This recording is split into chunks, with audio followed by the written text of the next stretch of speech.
दोस्तों, जैसा कि आपको पता है कि मैं डॉक्टर दलीप सिंह बेस्ट उत्तराखंड से हूँ।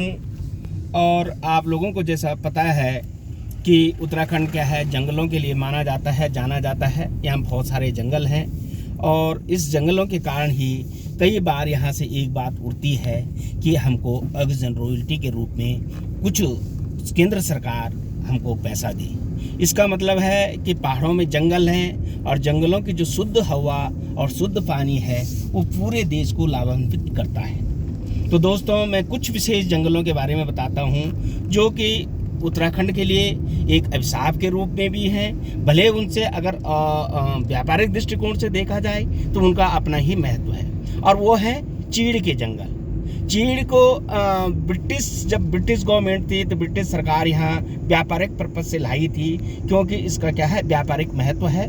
और उसी कारण वो पेड़ जब आज उत्तराखंड में फैला तो उत्तराखंड में यह पेड़ आज सारी जगह फैल रहा है, जिसके कारण क्या है, अन्य जो वनस्पति है, अन्य जो जंगल हैं, अन्य जो पेड़ पौधे हैं, वो इनके नीचे खत्म होते जाते हैं। उसका कारण कई प्रकार का है। एक तो इसकी जो पत्तियां हैं वो जल्दी से सड़गल नहीं पाती हैं। दूसरा क्या है कि ये बड़ा ज्वलनशील होता है और गर्मियों में इसमें बहुत भयंकर ढंग से आग लगती है, जिसके कारण ये जंगल जो है जलते हैं।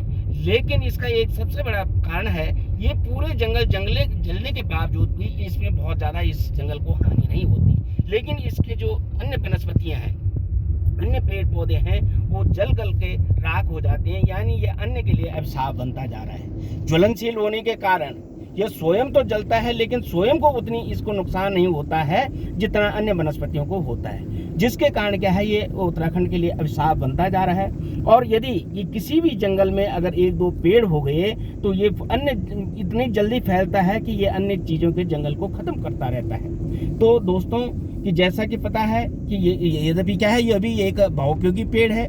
इसकी क्या है, लीसा निकलता है, लकड़ी का काम करता है।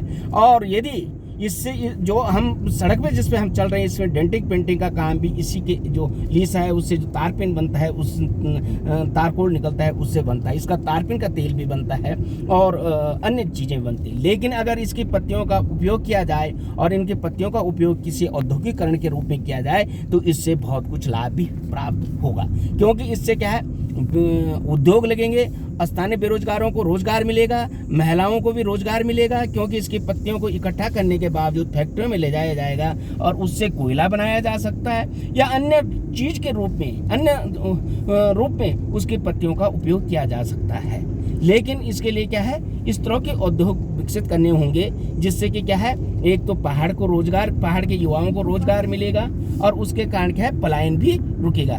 तो यही मैं कहना चाहता था। धन्यवाद, नमस्कार, जय उत्तराखंड, जय भारत, वंदे मातरम।